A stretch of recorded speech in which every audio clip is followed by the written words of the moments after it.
Al Golden is currently familiarizing himself with that Bengals roster as he prepares to make his offseason plan.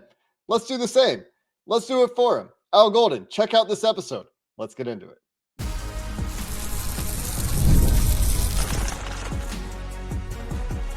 You are Locked On Bengals, your daily Cincinnati Bengals podcast.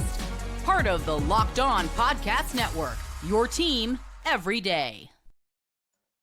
What up, Bengals fans, and welcome to another episode of the Locked On Bengals podcast. I'm your host, Jake Liscow. He's your host, James Rapien, and we are Locked On Bengals on the Locked On Podcast Network, your team every day. We're on YouTube. We're everywhere you get your podcast. So if you are new to the show and you're looking to stay up to date on all things Bengals this offseason, Senior Bowl going on this week, might start talking about the draft finally on Locked On Bengals in the near future. You're in the right place. The everydayers know that. Welcome back to all of you who make Locked On Bengals part of your everyday routine and your first listen every day. And James, today we're going to take on the task that Al Golden said he was working on in his introductory presser as he is trying to familiarize himself deeply with this Bengals defensive roster and try to put together some priorities for his offseason plan and how he wants to go about bringing in talent and who can be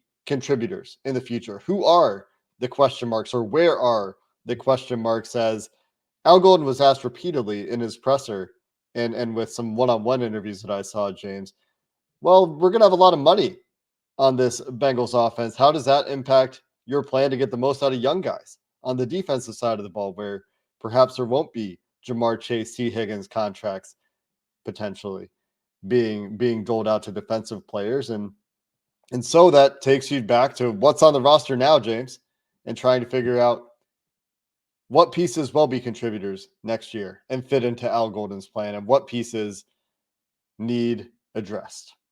Yeah, you mentioned the question marks, and I thought of Jim Carrey in the late 90s in Batman when he played the Riddler. You think of his suit that has all these question marks, because that's really the Bengals defensive depth chart. There's what isn't a question is I think easier, and that does start obviously with Trey Hendrickson and end with Trey Hendrickson. And a lot of people probably listening and watching think that he should be Defensive Player of the Year, but I think that's where, if you're Al Golden, and I know you're the former linebackers coach, if anything, that means you're familiar with what's there in that room, or not going to be there in that room.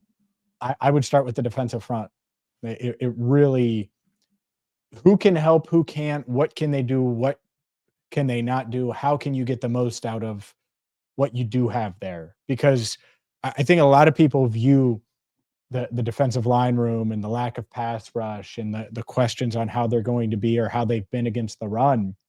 And then you see, and Sheldon Rankins is obviously going to get cut. BJ Hill is a free agent. And you look and you think, oh, well, they're going to have 18 new faces in that defensive line room. And that's just probably not true. You have Myles Murphy who's entering year 3. Obviously, Trey Hendrickson is hopefully a huge, huge part of their future. But you're going to have names like a Sam Hubbard, who I know talked to Al Golden on Monday. And obviously Sam had the PCL injuries, is recovering from that, is likely a cap candidate and could be a cap casualty. But it's one of those things where you look at it and there are going to be a lot of new faces in that room. And you're also going to have to get the most out of the guys that are still around. And so I think that's where it starts, because that's probably where you're going to see the most movement. You're going to likely see movement elsewhere, no doubt. But that's where the most movement is going to come from on defenses in that defensive line, in defensive end and defensive tackle room. Yeah, and let's assume that Trey Hendrickson is on the team in 2025 for now. Well, let's assume. Better.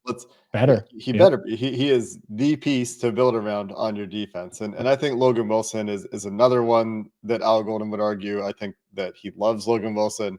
But focusing on the defensive front, the players that are almost for sure on the roster in 2025, including Trey Hendrickson here, would be Trey, Myles Murphy, Cedric Johnson, Isaiah Thomas is probably with the team into camp, straight free agent they signed, right? And 6th-round pick and 1st-round pick. On the defensive interior, it's McKinley Jackson and Chris Jenkins. As you mentioned, BJ Hill, free agent. Sheldon Rankins, upcoming cap cut. Jay Tufele, free agent. Joseph Osai, free agent. Cam Sample, free agent. Sam Hubbard, potential cap cut.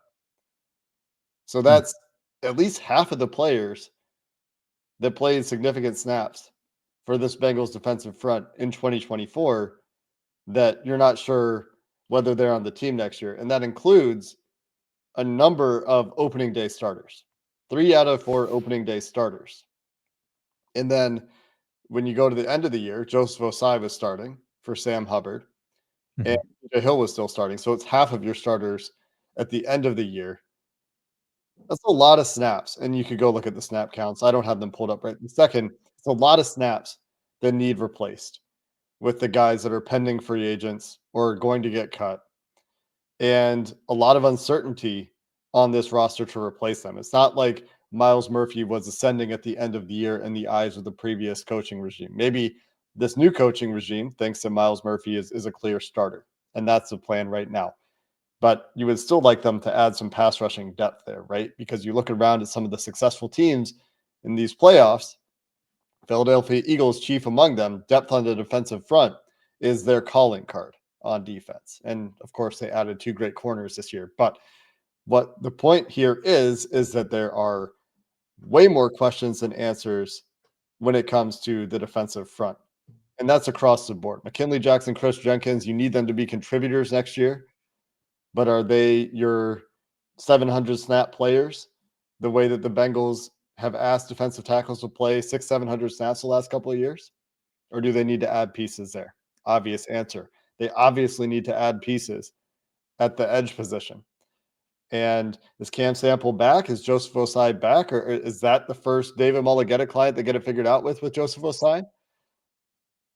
I don't know. But clearly, I think between the draft and free agency, there's a need to get this unit transformed. And maybe it's not a whole lot of new faces, James, to your point, but key new faces that can be contributors the way they tried to take that swing with Sheldon Rankins and it didn't work last year. They need to get that right in 2025. That needs to be a much more impactful unit, considering how much they hung the secondary out to dry for large parts of 2024. No doubt. And look, I'm not saying that they won't add. Of course, they're going to add, but it's not like you're moving on from McKinley Jackson or Jenkins or Murphy. Like, you're banking on those guys. And so that's what I mean. It's not going to just be a completely brand new room. Now, you mentioned a couple of guys that are going to be free agents. And I'll preface this by saying DJ Reader did this last year, and obviously he signed with Detroit. But Joseph Osai, Cam Sample, both among many, when you're coming back from any kind of injury or you want to stay in town and work out, they were in the Bengals facility yesterday, so on Monday. So I'm sure they met with Al Golden just to have a conversation at least. And it's not just guys that are hurt or pending free agents. Orlando Brown Jr. was there and talked with Al. I know Al mentioned that. So worth noting. Could mean absolutely nothing, and likely does mean nothing when it comes to the front office and if those guys would be back. I could see Cam Sample coming back, though. Mm-hmm. If you're Cam, why not come back and try to see if you can bounce back from the injury? Now, from a Bengals side of things, from an Al Golden side of things, you can't bank on the player doing that, right? Like, you can't – like, I'm sure there are some that'll say, oh, well, Sam Hubbard will play for $3 million next year if you let him. You still can't bank on him being a guy that matters on that defensive front. He can be a depth piece, but that's it. And so it doesn't really fill a hole other than a reserve role at best. I think back to the transformation for the Cleveland Browns a couple of years ago, James. In 2023, they bring in Jim Schwartz, they bring in Zadarius Smith, they bring in Dalvin Tomlinson, they bring in Shelby Harris, they make depth signings with Maurice Hurst, Ogbo Okoronkwo.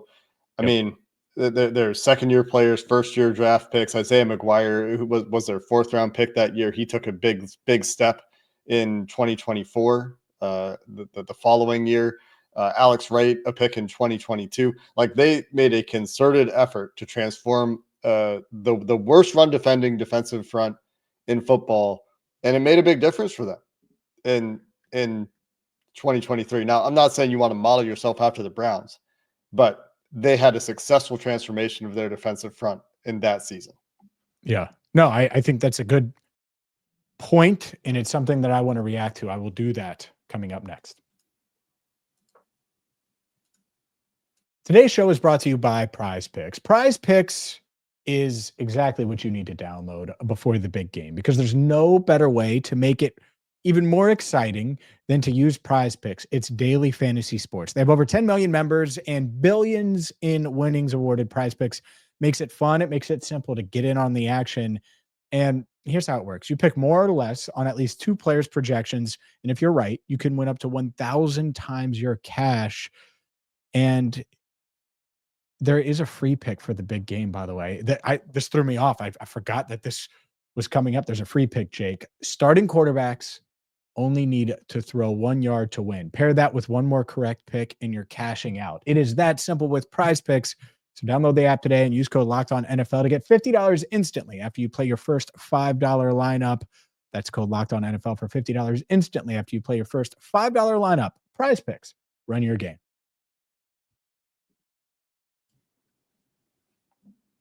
All right, let's get to my thought. I forgot that I was the one sharing the thought, Jake. Look, you're right about the Browns, like, as an organization, but there's a reason why Joe Burrow and the Bengals have struggled so much to play against the Browns. And it isn't just Myles Garrett.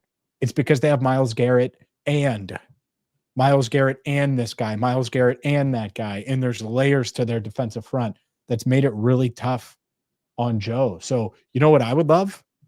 Trey Hendrickson, and doesn't have to be big names, doesn't have to be stars. A lot of those guys that you mentioned were guys that we've mentioned on this very podcast.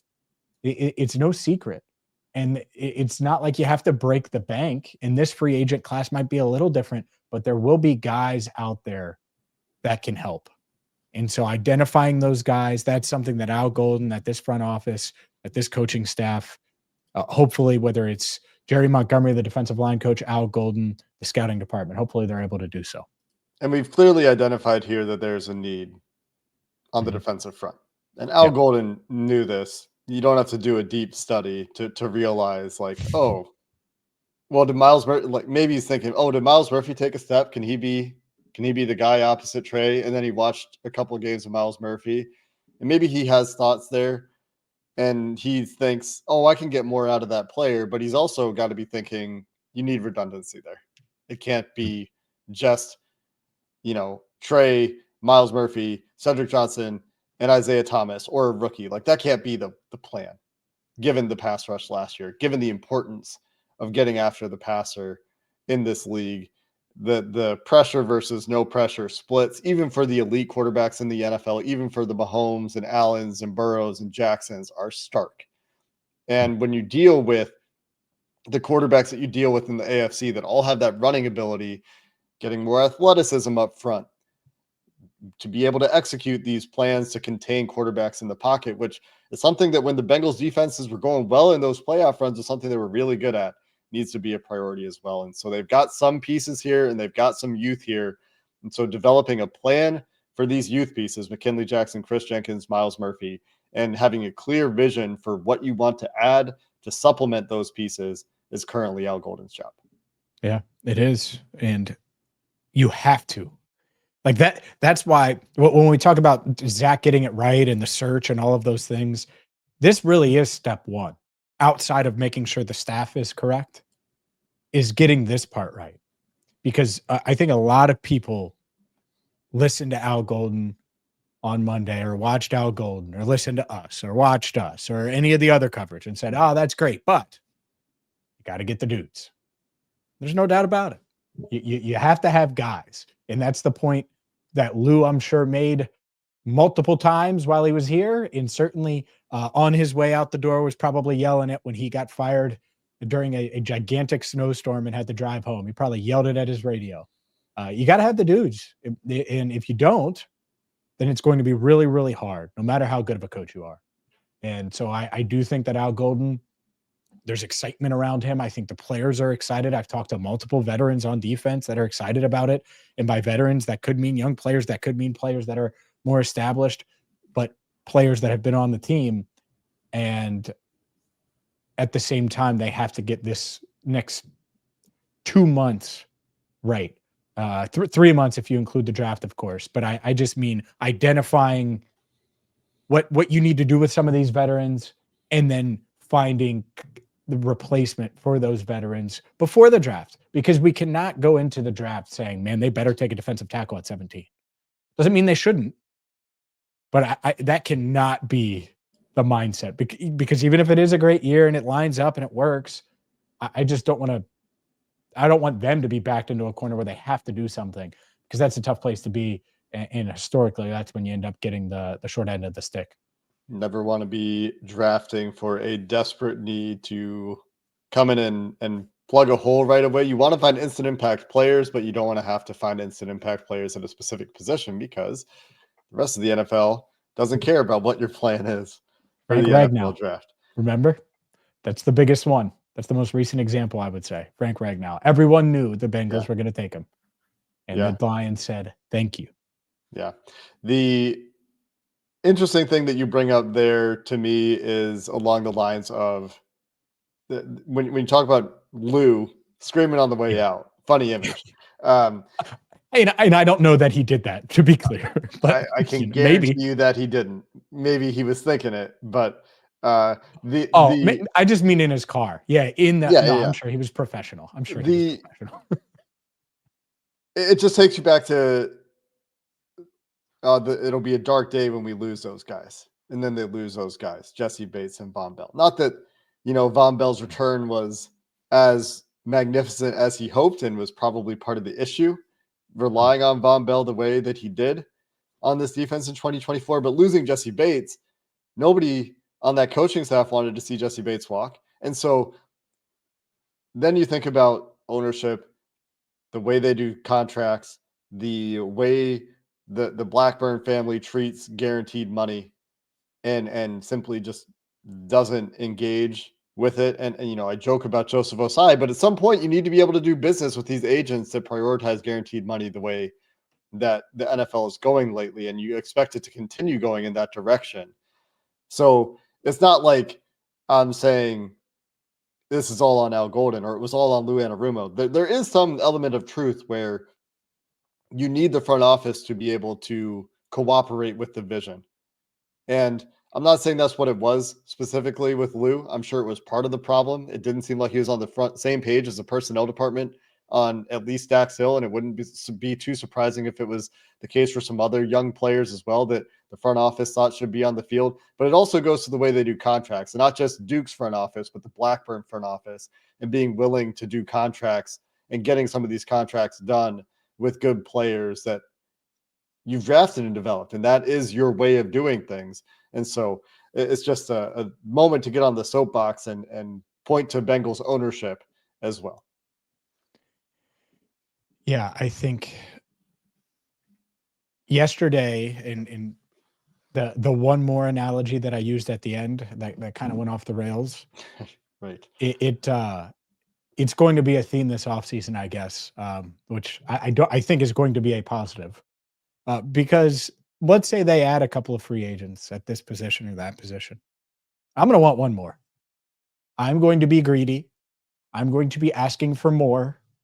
It's a warning to everyone and to the front office. There you can never do enough. There should never be a time where you're like, we've done enough. So there's a scenario, and this would be a very ideal scenario, where they get Trey done, they get T done, they get Jamar done, and then they add a couple of defensive linemen. And my goodness, can you imagine a world where all of that gets done in the next 2 months? And in late March, I'm like, hey, Jake, I think they should go after one more. Where's the Maurice Hurst piece? The vet minimum backup with upside piece, who's the guy we talked about all year? Everybody who listens knows who we're going to say. Yep. Go ahead. Calais Campbell. It is this is the award. It is the I don't want to call Lawrence Guy in week 4 award. And that's it. And it goes to multiple positions. I don't want to deal with that. I don't want to think about that. And so how do you fix that and make that the reality? That's the mindset. And so go ahead. And how many times did we talk about one more interior offensive lineman, be it in the draft or wherever last year, and how much the interior offensive line was a problem last year? So many times. You've been talking about Dalton Reisner for years, years, plural. And he's a free agent again. So never say never. Some guys just stay being free agents, huh? Yeah. Anyways, but we'll see what they do. But we have more on this defense because there's, like I said, it's like the Riddler. A lot of question marks. We'll get to it coming up next. This is a message from our sponsor, Intuit TurboTax. Taxes was waiting and wondering and worrying if you were going to get any money back, and then waiting, wondering, and worrying some more. Now Taxes is matching with a TurboTax expert who can do your taxes as soon as today. An expert who gives your taxes their undivided attention as they work on your return, while you get a real-time update on their progress so you can focus on your day. An expert who will find every deduction possible, file every form, every investment, everything with 100% accuracy. Also, you can get the most money back guaranteed. No waiting, no wondering, no worries. Now this is Taxes. Get an expert now on TurboTax.com. Only available with TurboTax Live Full Service, real-time updates only in iOS mobile app. See guarantee details at TurboTax.com/guarantees. Let's talk about the rest of this defense, James. Got a little bit distracted by talking about the front office, the way this team does contracts. I think it's an important point to bring up. Yep. But a few more position groups to get to. Let's go linebackers next. We'll just work our way back. The second level of the defense, Logan Wilson, certainly a future contributor, not a question mark, I think, for Logan Wilson, especially in 2025. And then there's a whole bunch of question marks. Jermaine Pratt, question mark. Akeem Davis-Gaither, free agent. Joe Bacci, a guy that Al Golden really likes, free agent. Shaka Hayward, question mark. Mumajong Meta, question mark. We did not get answers for really any piece of this linebacking future. Could see a draft pick, could see a free agent acquisition. Logan Wilson will be the guy who is doing all the communication, and Al Golden big on empowering his safeties and his linebackers to adjust the defense as needed based on what they see. That'll be Logan Wilson. That's great. That's an important piece of this defense going forward, but you need to find the running mate, especially Al Golden talking about being a 4-3 base defense. That means you need two linebackers to put on the field with Logan Wilson, where they've been, and I think Bengals fans, maybe some are still confused about this. They've been a 3-4 base for years, 5-2, 3-4, whatever it is. They're putting two linebackers on the field in most scenarios. We saw against Baltimore, they would occasionally go three linebackers. They'd occasionally put Akeem Davis-Gaither on the field along with Jermaine Pratt and Logan Wilson, but that was not a major focus of this Bengals defense. Sounds like that is shifting. So many question marks at this linebacker position, especially if they're going to try to put three linebackers on the field more often to match base personnel in the future. Yeah, it's a sneaky one on day one, day two. Like, I haven't gotten into the draft enough to say, and you know, initially you'd say, I'll know linebacker at 17, but I don't think I would completely rule that out. Now, it's probably day two. I think Logan Wilson's going to be Al's guy, Al's dude that he's all in on. Was obviously here when they drafted him, helped him develop and all of those things. But after that, does Al want Jermaine Pratt back or not? I think that's one of the biggest questions. Mm-hmm. I really do. Does Al say, oh no, I want Jermaine. Come on, give me Jermaine. Because I think as of today, everybody else would say, bye-bye, Jermaine. Don't know it for sure. It's not like Duke Tobin, who's in Mobile right now in Alabama at the Senior Bowl, is calling me saying, hey, we're going to cut Jermaine Pratt. But it's just the feel. Can you imagine? Feeling of it. Duke, call me anytime for advice. We can talk draft anytime. I'll have a better handle in a few months. As far as Jermaine goes, I think that's just such a big question mark, because if you move on from him, well, then it feels a lot like defensive line does, where that entire room could feel much, much different in May. And you could be talking about draft picks. You could be talking about free agents. Akeem Davis-Gaither is represented by Athletes First, which makes that tough. The David Mulligetta agency. And so they did get it done. I mean, he must not be directly represented by David Mulligetta, because they did sign him to a 1-year deal last year. No, he just changed it. He just changed agents like 3 weeks ago. I take it back. Yeah. Gave you hope. Gave you hope. Don't give me hope. I gave you hope. Yeah. So he just changed agents. They announced it a few weeks ago. That's a tough one because I do think, much like Jermaine, you could see Al saying, "Oh, I love Akeem Davis-Gaither. I love his makeup. I love what he brings. I love all those things." And The other Darius one, Simmons will say that too. the other one, I'm just going to make sure, but I believe Marcus Bailey signed a 1-year deal in Arizona, which means he could be back. Yeah, he signed a 1-year deal with the Arizona Cardinals. So who knows? But that would be one of those fringe linebackers and not the guy you're talking about, which would be a number 2 alongside Logan Wilson playing regularly, and then a number 3. So in an ideal world, would they keep Akeem? Would they keep Jermaine? That is a huge question. And I think it's tough to imagine a world where they give Akeem a long-term deal.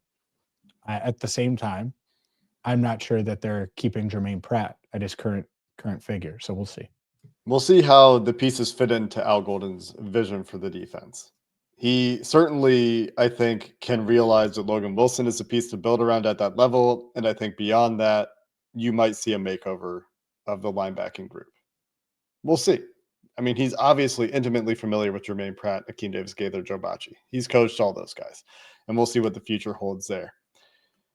The continuity on this defense might come in the secondary, where they retain the coaches for these units. Jordan Kovac, safeties coach, back. Chuck Burks, cornerbacks coach, back. A lot of young players in this group. Let's go corners first. Dax Hill, question mark because he's coming back from injury, but assuming that recovery goes well, he'll be in the mix along with DJ Turner, Cam Taylor-Britt to be the starting corners for the Bengals in 2025. Josh Newton for CB4. That's what you would say as of today. DJ Ivy continues to be a special teams piece, perhaps. Sure. And then a question that I think has been answered by the front office, at least at this point, is Mike Hilton. And then you get to the safeties, and there are more questions. But I think there's a need to add at least one corner that can be in the mix there. If you have an opportunity to get a guy in the draft that can add to the ceiling of that room, great, especially because they're going to know more about Dax's recovery than we are at this point. But I think the corner room, while there are questions, there are also contributors. There are at least 4 contributors there, which as a percentage of the number of players you need at a position is by far the highest, I think, of any position on this defense. Yeah. Yeah. I think you can never have enough. This is another one of those one more positions where they certainly could have used that at times last year. I like a lot of guys in this room though. And I do wonder if they look at it and they say, you know what we're missing is we're missing the true number 1. Like Dax is really good. You like him and he's coming back from injury. Cam certainly ended much stronger than he started. DJ Turner has had his moments and was trending in the right direction. I know Chuck Burks is really bullish on those guys in that room. And that's probably a big reason why he is back is, it's not just those 3, but obviously you have a guy in Josh Newton, a guy in DJ Ivy, both of which during their rookie year, Ivy got hurt at the end of his rookie year, but you just heard from players in that locker room, certainly guys on the coaching staff that were like, these guys can play. Like they're gonna. I remember early on in rookie camp or in mini camp, someone came up to me like, "Man, DJ Ivy is like a dude," and I think they still feel that way. So getting the most out of these guys is one thing, but I do wonder if they're like, "Man, it would be nice to get one more guy in a starting level corner." I don't know if that's where they go spend big in free agency, but I think about that room and what it would be like if they had taken a Quinyon Mitchell. Obviously, you love Amarius Mims, but we talked a ton about Quinyon Mitchell, and it's like, man, that would complete the room. You'd feel amazing about their cornerback depth if you had a true 1. But I don't know if you're using the 17th pick on a corner either. So it's there's a balance there, but they could certainly use one more guy for sure. That's a never say never, especially with this team. Never. In the first, if they have that opportunity, like I'll never say never. That's what I'm saying never to be clear. Depending on how free agency goes, you could definitely see the Bengals using a pick on a corner they think could be a 1 in the NFL. Like if they didn't have a desperate need at tackle last year? Quinyon Mitchell probably is I think much that's more the in the pick. conversation. I think that's the pick, honestly. He But was high on their board already. It's just Mims is a freak. and they I would take desperately Mims needed a too. tackle, which is No doubt. breaking any tie at that point. And they've Yeah. needed it for years. And they had an opportunity in a deep tackle class to go that direction. And so we'll see how this year shakes out. Talking about spending big money in free agency, though, I don't think it's a corner. I don't think the guy is there at corner. Those guys often don't get to free agency anyway, but there are options at safety. There seem to always be options at safety where the Bengals have chosen to go cheap in the wake of Jesse Bates' departure, and it hasn't seemed to work out. So where you have young player Jordan Battle, who certainly could be your starter of 2025, you have a big question on whether or not Geno Stone fits into Al Golden's vision for what he needs out of a deep safety that wants to play a lot of single high, assuming he wants to still play a lot of single high. Maybe that was just a Notre Dame thing. Maybe that was a Marcus Freeman college thing. But a lot of questions in that safety room. What are they doing with Geno Stone? Is he part of this team? Do they see him as a contributor? I'm not sure what the answer is there based on what Al Golden wants to do with his defense. Do they think that Jordan Battle can be a starting safety? I would assume that answer is yes. I don't think that they can say they have to go get 2 new safeties again. And then the question is that the spot where they actually go spend in free agency? Do they go big fish hunting at one spot on defense in free agency and try to stabilize the back of that defense with a guy like Javon Holland? Or do they just go whatever we have to do to get Xavier Watts in the draft as we continue to discuss that connection with Al Golden? Yeah, I don't think Geno Stone is a fit. Just don't. That doesn't mean that they won't keep him to have something there, but I think of Xavier Watts and I think of these guys, and you got to tackle. Think of the fundamental stuff that you got to tackle. You want to tackle. You need a guy who could tackle, be physical, and that really isn't. I know he came from Baltimore. It's just not Geno Stone, and it's not an elite athlete either.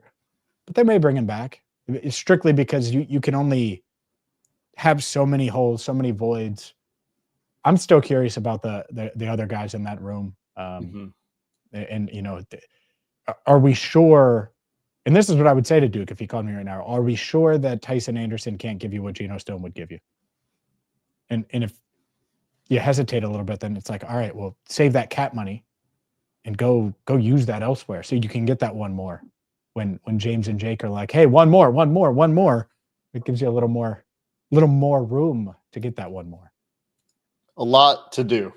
A lot of work. To do on this Bengals defense. You need a couple of defensive tackles. You need a couple of edge rushers. You might need 2 linebackers. We're up to 6 players already. You might need a corner. You might need a safety. You're up to 8 players in key roles, contributing roles, not just depth pieces, but key roles.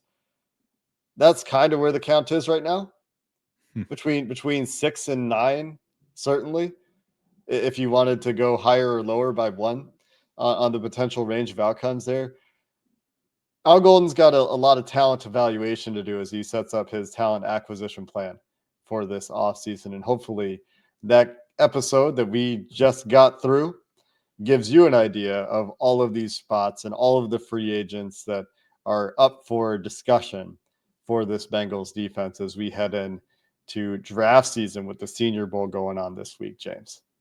Yeah. That's going to do Exciting time, Jake Liscow. About to go watch some Senior Bowl clips right now as soon as we get out of here. So that's going to do it for this episode of the Locked On Bengals podcast. Until next time, thanks for listening. Hoo day, and have a good one.